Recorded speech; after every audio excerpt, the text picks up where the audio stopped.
La magia della notte di Natale sul lago di Cornino, un evento unico in regione per la sua suggestione e particolarità, visitato negli anni da migliaia di visitatori. Tra i presepi subacquei è sicuramente il più antico del Friuli e tra i più storici d'Italia.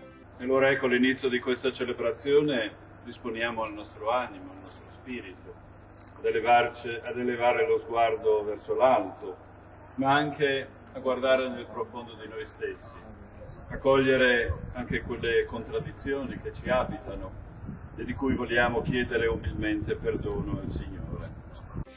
La sera del 24 dicembre, dopo la Santa Messa celebrata sulle sponde del lago e dopo la benedizione della statuina di Gesù Bambino, i sub dell'Associazione Friulana Subacquei, come da tradizione, si sono immersi nelle acque gelide e cristalline per portare alla luce dai fondali la statua del Bambin Gesù e deporla al centro del lago.